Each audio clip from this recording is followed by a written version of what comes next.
Revisiting a message from God in the dirt with a renewed meaning.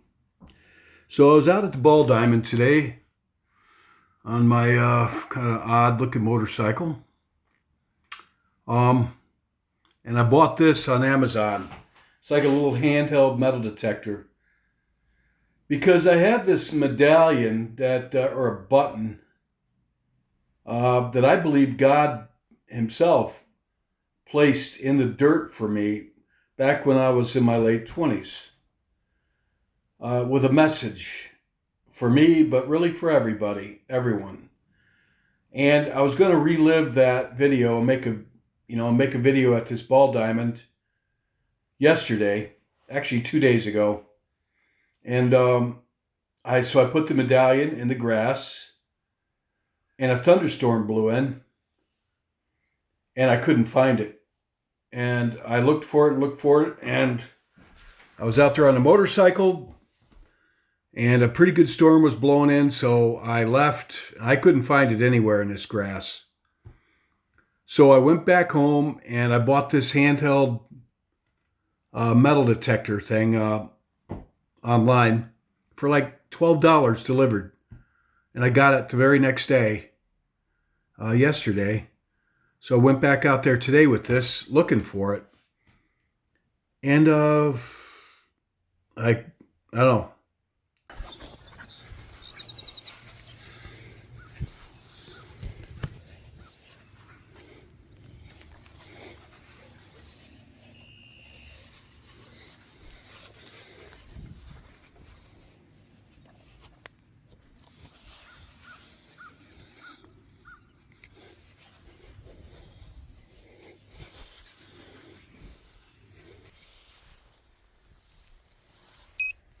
Ah, found it.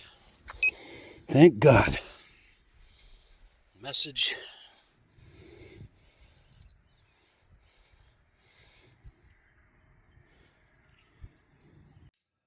Well, I'm going to do this story indoors.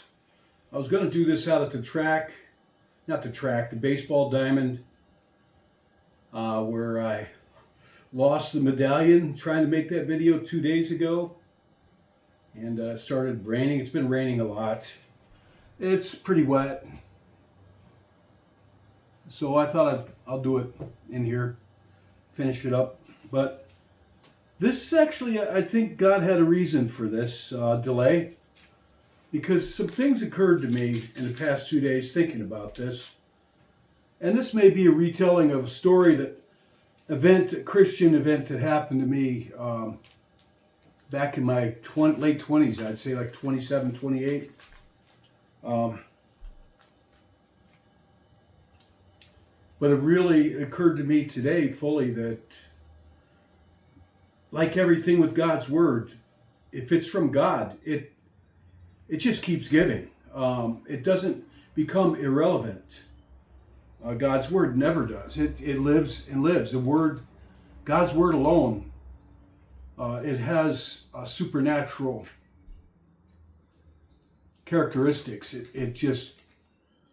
It's alive and true today as much as it was alive and true when it was done or spoken. In this case, it was an answer to prayers, and desperate prayers, honestly, that day. So I'll try to tell what happened briefly and then round it up with how it applies now to not just me, to you, to everybody, in my opinion. So going back, I was in my late 20s. I always loved to play baseball. I love to play baseball, not watch it. I don't follow big TV sports in any form. A little bit I like boxing. But I like to play baseball right up until my early 30s when I threw my shoulder out, and that was the end of that. I liked it so much that I organized my own baseball team and got us into the league. It was softball, honestly. I mean, not that we couldn't play baseball, but you need a really big field to play baseball, because you'll hit that ball right out into the woods, out of the park, and you need a really big field for baseball. So softball, it's the same thing, but you're not going to hit a softball as far as you are baseball. So that's the difference, really.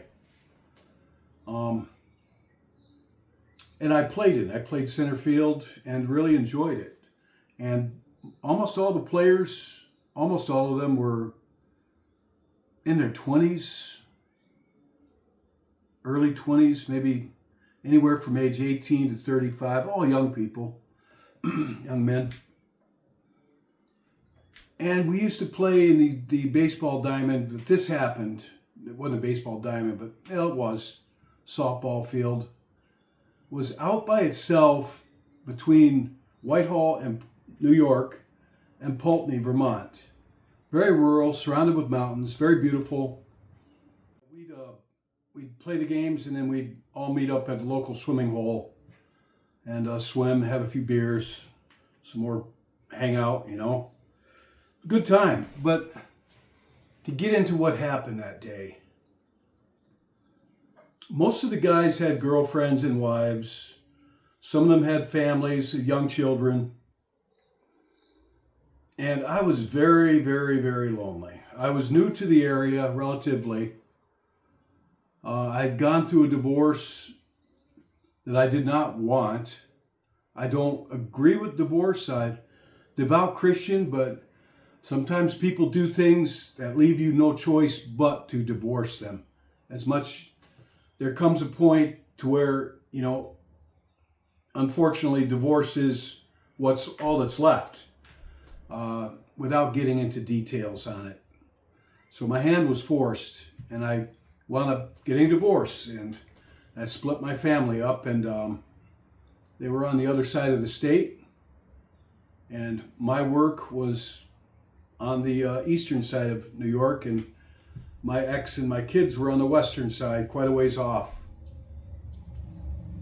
And I didn't know anybody. Well, I knew the guys, I knew people, but I was alone. And I gotta tell you, as lonely as I was really, literally, cripplingly shy. I think, not to be naive or anything, but I think I was a very good-looking man when I was younger. And in shape, I had a good job, and I was clean. I didn't do drugs or anything to speak of. Decent person, but I was just so shy. It was awful. And that has not been a helpful thing in my life. So on this particular day of the ball game, we all gathered at the ball diamond. We're getting ready to play baseball. The game hasn't started yet. People were showing up. We even had people that just used to show up and watch us just for the sport of watching us play ball against other teams, And I had a guy tell me he thought I could have gone pro. He said, I've been watching you, an older man. He says, I think you could have gone pro. You're pretty good. I think he's probably right. That wasn't the path God had for me. I've always thought that would have been, if I took path one and that story with the choice between two paths, I think I would have been a pro baseball player or something like that, I thought. I'm digressing. I'm sorry.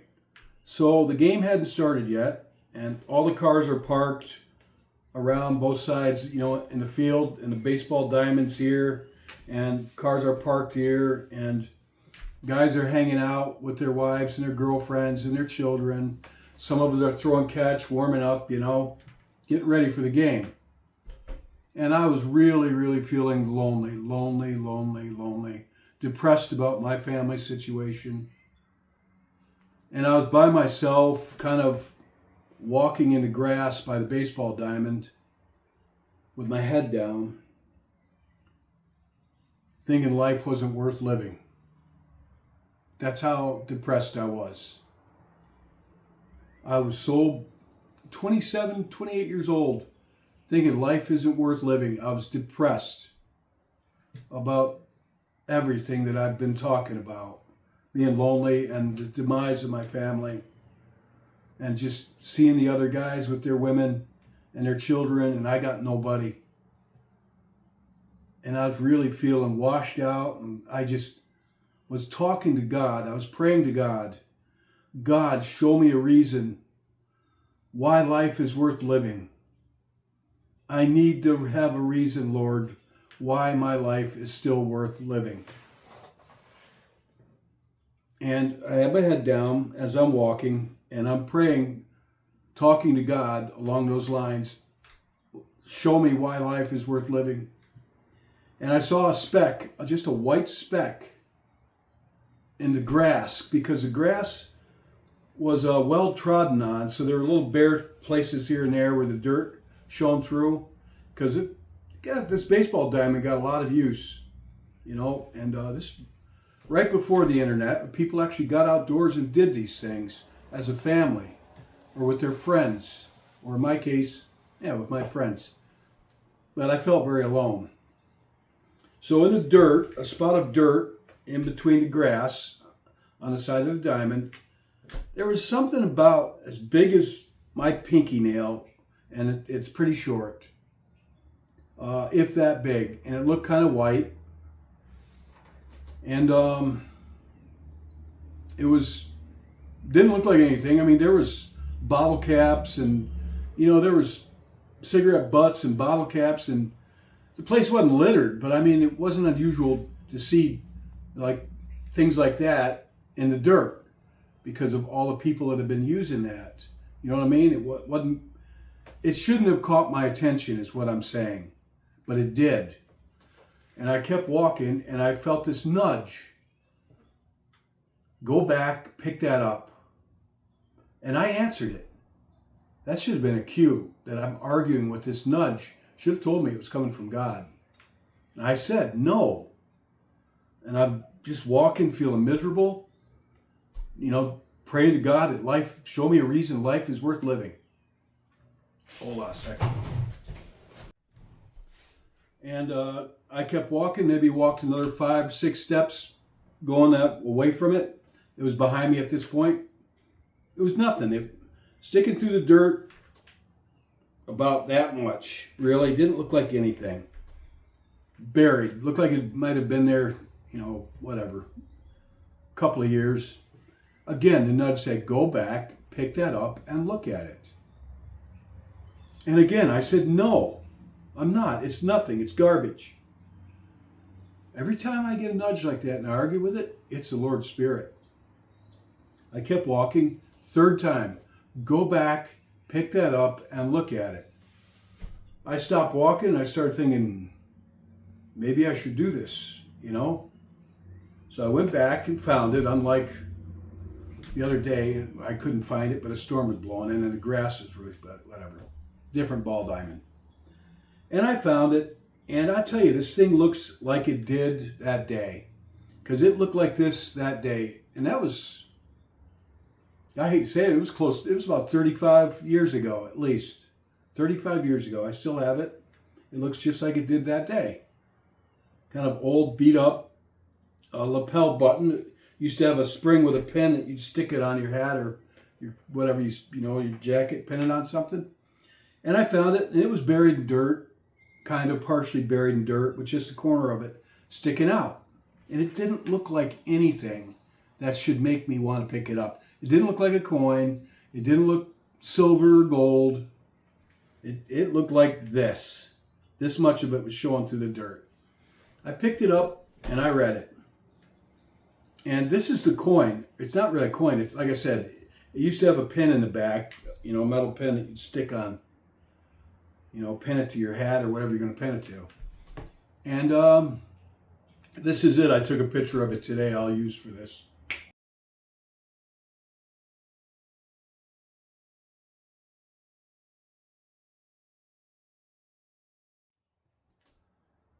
Enjoy life. This is not a dress rehearsal. Enjoy life. This is not a dress rehearsal. You better believe I took that as a direct answer from God to my prayers that I've been so depressed. And I don't generally get so depressed that I say life isn't worth living. That particular day I was. And God answered. You think He answered my prayers with this? I just smiled and like, wow, I felt God's Spirit. And yeah, life's hard. It occurred to me. What are you moping about? I'm out here on a beautiful day, physically fit, able to play baseball, have a job. Enjoy life. Make the most of it. This isn't a dress rehearsal. This is life. That's what we're here for. It's going to be tough, and then we're going to be gone. Just like all our friends and our family and our pets. They're going to go through the same thing. They're here, and then they're gone. And I still have this. To me, this is an item touched by God in my mind. A holy relic to me. And I'm glad I chose to revisit this. And I'm glad I just didn't blow through it like I was a couple of days ago and just retell the story that I just told. Because, I've lost, this. I've lost my brother 3 weeks ago. Going on 4, actually 3 or 4 weeks ago already. My younger brother died. He's gone. He's gone. He's gone to the Lord. I lost Jen. Jen's mother, whom I also knew. Jen's grandfather, who he and I we were friends. They all died. Jen, her mother, her grandfather. Then my dog, who was a beloved friend. He wasn't just my dog, he was my friend. They're all gone. And right before them, my dear mom, and we were very, very close. Gone. They're not coming back. They're gone. Their time is up. Just like mine will be soon. And yours, no offense. I know you don't need to be reminded. And I've been really moping lately because I don't know what to do in my life. I'm old, getting older, still able to work, but it hurts. I had today off and it feels like I got hit by a truck. I ache from working so hard at that job. Carrying bricks, cinder blocks, working as a flagman outdoors, then working indoors, running all over the place. It's more than just running the plumbing department there, a lot more. I'm doing all the heavy lifting, loading water heaters, washers, dryers, 40-pound bags of salt. Whenever they need muscle, they call on me, believe it or not, me and a couple other young guys, because nobody else will do it. But I'm able to work. But I don't know what to do. I've been here alone through the winters, and there's nothing to do here. And I just think I need to move on, but I don't know whether to go to France. That's a big move. Whether I was even entertaining the idea of getting a dog and trying to live in a van. I just needed some kind of change. Because I've been mired down here emotionally. But it's very comfortable. My living arrangement here is very comfortable. But I know it's temporary. When I can't drive for whatever reason, when I can no longer drive, I won't be able to get by here on my own. Because this is kind of a little town that, things are going to change for me, and I realize that, unless God takes me home suddenly. But you know what I'm saying? Some of you are my age or older even. If you're going it alone, completely alone, with nobody to help you, you gotta really look out for yourself. So I've been kind of stressing out over, Lord, I've been praying to God, what is my purpose in life? This channel, I'm just retelling stories. I don't have anything new, I hate to tell you. That's not to say God may have something for me to share here. I got to get some dental work done, by the way. It's starting to show. I'm self-conscious of that. But I'm getting some new stuff put in, so I had a tooth pulled and it kind of shows. Sometimes it shows. Oh well, that's life, right? I'm not rich. I don't have like all these rich politicians and actors and entertainers. They've got all these perfect fake teeth. I'm not rich like that. It is what it is. But I'm saying,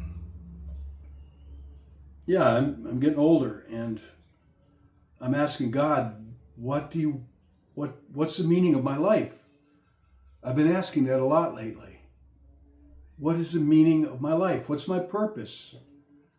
When you got somebody in your life, or even your children or your grandchildren, I don't have that.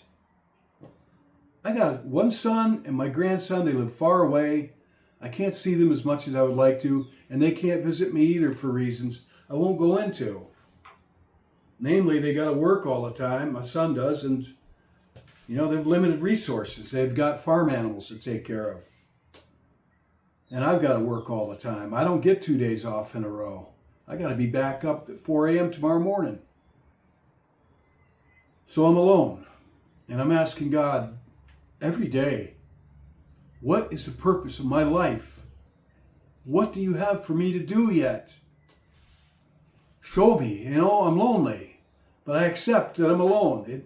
It occurred to me, this is my time to give to God, but like I was saying, when you've got somebody in your life, a wife or a spouse, children, grandchildren, whoever, it gives you kind of some purpose every day. We're going to have dinner together, or we're going somewhere together, or I'm going to help them out with this or that, or I'm going to play my music and they're going to say, wow, he's pretty good, or whatever. We're going to go for a walk together, whatever it is. We're going to plan a vacation together. We're going to have dinner together or breakfast together. It gives you some kind of purpose every day. I don't have that anymore. I'm going to make a video for God. But lately, I've not been extremely inspired. I'm sorry. But that's up to God. I'll leave it up to Him. I try not to create things, but... So, it occurred to me today that this message really is one I needed to hear again. Enjoy life, Tim. This is not a dress rehearsal.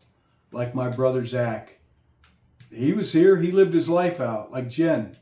She was here, she lived her life out. Like my mom, like everybody. We're here for a little while, then we're gone from here. We're not gone. We're gone from here, though. They may visit you, spirits may visit you like they do me at times, which I think is cool. But I don't expect that to happen all the time. I've got to live my life out. This is not a dress rehearsal. So I just need to have courage and face each new day with thanks. And whatever troubles come, they come, and I have to trust God. He's got it in His plan. And I need to enjoy life. This is not a dress. God's telling me again.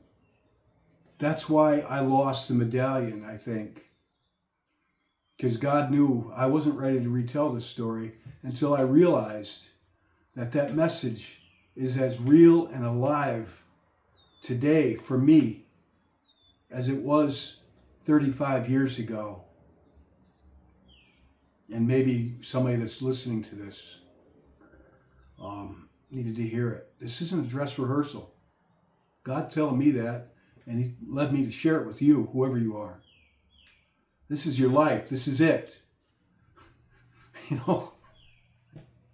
May seem like a bag of lumps of coal right now.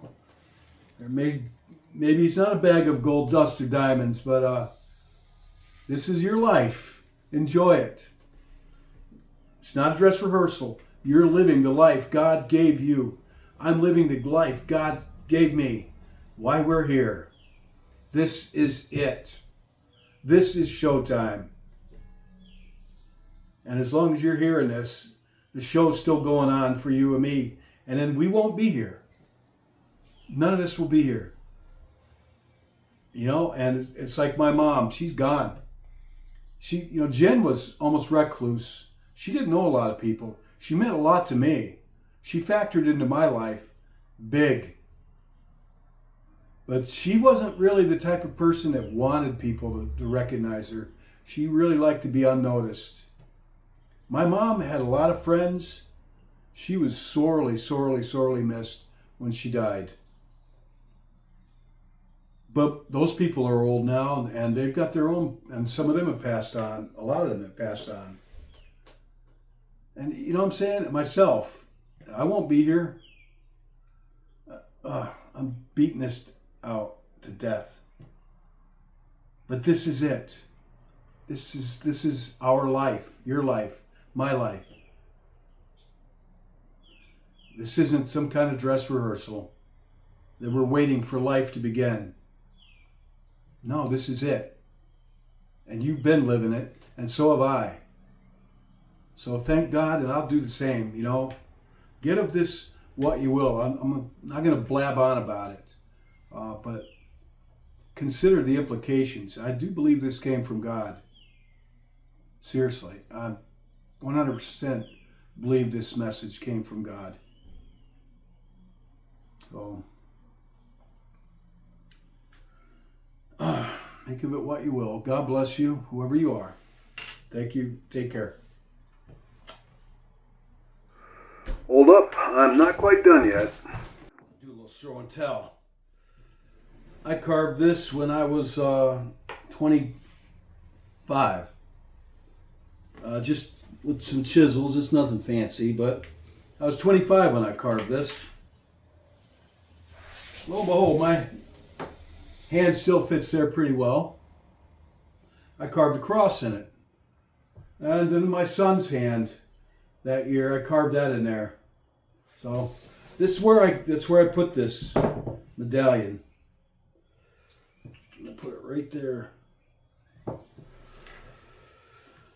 Maybe this will be a part of my new table thing, you know. I could even stand him on it. I could even put a little soldier on here too. Oh, that. All right. Take care. God bless.